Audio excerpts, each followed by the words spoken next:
MTCR देशों का महापरीक्षण, डर कर चीन ने लगाया फोन। इसरो करेगा सबका घमंड चकनाचूर। नमस्कार दोस्तों, सीएसके न्यूज़ में एक बार फिर से स्वागत है आपका। दोस्तों, अब वह समय आ गया है जब भारत और एमटीसीआर के जो सदस्य हैं वो अपनी पावर का इस्तेमाल करें, और एक करके वो कर भी रहे हैं। उन्होंने महापरीक्षण शुरू कर दिया है और इस महापरीक्षण से डरकर अब चीन ने बड़े बड़े देश के नेताओं को फ़ोन से लगाना शुरू कर दिया है। दोस्तों, यहाँ तक कि भारत को भी फ़ोन कर रहा है चीन केवल इसलिए क्योंकि एमटीसीआर में सदस्यता दिलाने के लिए चाहता है कि भारत उसकी मदद करे। हम आपसे पूछना चाहते हैं, क्या इस तरह से भारत को एमटीसीआर के लिए चीन की सदस्यता को दिलाना चाहिए या नहीं? आप कमेंट बॉक्स में हमें ज़रूर बताएं। अब आपको बता रहे हैं यह महापरीक्षण क्यों हो रहा है और कौन कौन देश इसे मिलकर कर रहे हैं, और इस महापरीक्षण से क्या कुछ घटित होने वाला है। ये तमाम चीज़ें आपको डिटेल में बताएंगे दोस्तों। तो दोस्तों, ये जो तस्वीर आप इस समय देख पा रहे हैं, इस तस्वीर में काफ़ी ज़्यादा खलबली मचा रखी है। आपको बता दें, ये जो तस्वीर है आपको दिख रही है, ये इसी का परीक्षण यही है। भारत और इसके परीक्षण से सारी की सारी तस्वीर बदलने वाली है। ये जो तस्वीर आप देख रहे हैं, ये इस समय हमारे इसरो की तस्वीर है। जब बैलगाड़ी पर सामान आता था, रॉकेट वगैरह उसी मटेरियल साइकिल पर आया करते थे दूसरी, और दुनिया भारत का मजाक बनाती थी। भारत स्पेस के लिए जो एक एलीट क्लब है, उस क्लब में अपने साथ घुसना चाहता था, लेकिन अब समय बदल गया है।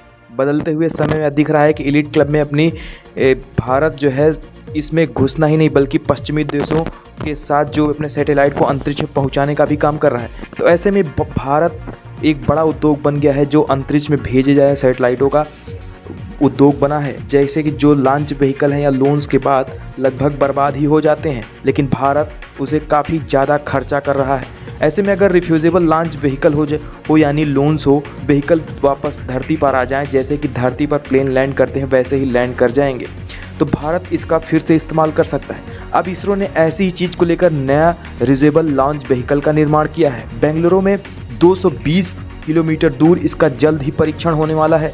इस महापरीक्षण से इस देश को जो अनुमति पहले से है, क्योंकि एमटीसीआर के सदस्य हैं, ये 400 किलोमीटर के रेंज तक वार कर सकते हैं। दोस्तों, जिसका परीक्षण होने वाला है उसका नाम RLB-TD है, जो पूरी तरीके से रिफ्यूजेबल व्हीकल के तौर पर तैयार किया जा रहा है, जिसे GSLV या PSLV के साथ भेजा जाएगा, और ये ऑर्बिट सैटेलाइट को छोड़कर वापस आ सकें और रनवे में लैंड कर सकें। इसके लिए इसे प्रोग्राम किया जा रहा है। तो ऐसे में दोस्तों, अगर ये सफल हो गया तो भारत के लिए यह बहुत बड़ी उपलब्धि से कम नहीं होगा, और चीन इसी वजह से काफ़ी डरा हुआ है, क्योंकि चीन के पास एमटीसीआर की सदस्यता नहीं है और इसी वजह से वह महापरीक्षण का हिस्सा नहीं होगा। आपको बता दें, ऐसे में चीन जगह जगह फ़ोन कर रहा है, खासकर उन देशों को जो एमटीसीआर के सदस्य हैं, क्योंकि एमटीसीआर की सदस्यता पाने के लिए चीन को सभी सदस्य देशों की मदद की ज़रूरत होगी, ताकि चीन को एमटीसीआर की सदस्यता दिलाने में मदद कर सकें। ऐसे में चीन ने भारत को भी इसके मामले में मदद मांगी। भारत ने अभी तक चीन को इसके बारे में कोई जवाब नहीं दिया, लेकिन यह बात तो तय है, भारत चीन को इस मामले में बिल्कुल मदद नहीं करने वाला है, क्योंकि उस भारत को इस समय वीटो चाहिए, और जिसके लिए चीन को उसका मदद करना होगा। ऐसे में यकीनन भारत भी इस मामले में चीन की कोई मदद नहीं करेगा। तो दोस्तों, इस खबर में आपकी क्या राय है, कमेंट करके हमें ज़रूर बताएं, और ऐसे ही एक और खबर के साथ आपको रूबरू करवाते हैं। दोस्तों, पाकिस्तान के पास जो भी इनकम टैक्स से पैसे आते हैं, यानी उसकी सरकार के जो भी फंड आते हैं, वो बड़े बड़े उद्योगपति इनकम टैक्स के रूप में होते हैं। उस पैसे से सबसे ज़्यादा पाकिस्तान यूज करता है बस अपनी आर्मी पर, या जो है आर्मी से कभी नीचे ना हो क्योंकि भारतीय आर्मी उससे ऊपर होती है, इसलिए उसने सबसे ज़्यादा खर्चा अपनी आर्मी पर करता है। लेकिन शायद उसे पता नहीं कि इंडियन आर्मी पाकिस्तान की आर्मी से 10 गुना ज़्यादा ताकतवर है। तो पाकिस्तान की तो भारत से तुलना बेकार ही है। इसलिए इन सब के बीच पाकिस्तान ने एयरफोर्स यानी अपनी वायुसेना पर बड़ा ऐलान कर दिया है। अब वायुसेना को पाकिस्तान शायद बंद करने जा रहा है, जिस पर पाकिस्तान अपना कलेक्टिव इनकम टैक्स का 10% खर्चा करता था।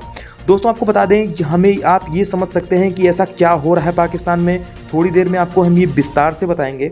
जी हाँ, आप ये तस्वीरें देख पा रहे होंगे। दोस्तों, अगले 2 साल में पाकिस्तान को 40 अरब डॉलर का कर्जा चुकाना है, जो कहीं ना कहीं संभव नहीं होता हुआ दिखाई दे रहा है, क्योंकि जैसा आप सब पाकिस्तान की आर्थिक हालात को देख रहे हैं, इस समय पाकिस्तान की स्थिति जो चल रही है, पाकिस्तान की जनता आटा खाने के लिए गैस सिलेंडर और यहाँ तक कि जरूरी सुविधाएं भी नहीं मिल रही हैं, तो वहाँ की जनता और सड़कों पर आ गई है, तरह तरह के विरोध प्रदर्शन कर रहे हैं। तो पाकिस्तान ऐसे में क्या करेगी? अपने कर्जा पूरा करेगी, अपने जनता को रोटी कपड़ा मकान देगी।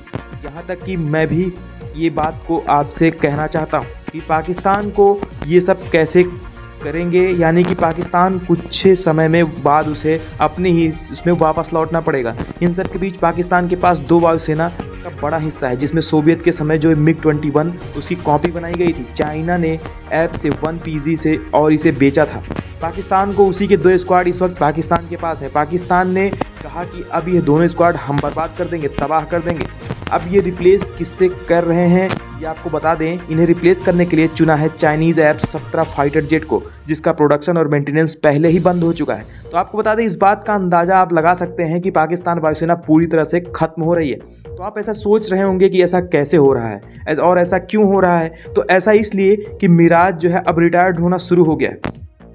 दरअसल पिछले साल 50 साल हो गए हैं पिछले साल को लेकर मिराज 4, क्योंकि मिराज तो पहले ही खत्म हो गया। मिराज 4 और मिराज 5 भी इस साल के अंत तक खत्म हो जाएंगे। वहीं M16 से अब 40 साल पुराने हो गए हैं, जो चाइना से रिप्लेस करेंगे। तो ऐसे में आप कह सकते हैं पाकिस्तान अपनी पूरी वायुसेना को अब तबाह कर रहा है, क्योंकि अब इस साल पाकिस्तानी वायुसेना में कुछ भी नहीं बचने वाला। और अब पाकिस्तान वायुसेना कोई ढंग का हथियार नहीं विमान बेचेगा। इस तरीके से पाकिस्तान वायुसेना खत्म होने की कगार पर पहुँच जाएगी। और ऐसे में आगे जाकर भारत और पाकिस्तान के बीच युद्ध स्थिति आए तो उस समय पाकिस्तान की सेना काफ़ी कमज़ोर साबित होगी, जो कि अभी भी है। पाकिस्तान की सेना भारत की सेना के सामने कुछ भी नहीं है। अगर भारत के साथ युद्ध लड़ने की सोचेगा तो उसे इसमें किसी न किसी देश की मदद लेनी जरूर पड़ेगी, और इस वक्त कोई दूसरा देश पाकिस्तान की मदद करने के लिए तैयार नहीं है। आपको बता दें, चीन भी पाकिस्तान की मदद करने के लिए सामने नहीं आ रहा है। तो ऐसे में आगे जाकर पाकिस्तान की स्थिति क्या होने वाली है, आप इस बात से अंदाज़ा खुद लगा सकते हैं दोस्तों। तो इस खबर में आपकी क्या राय है, कमेंट करके हमें ज़रूर बताएं। तब तक के लिए जय हिंद।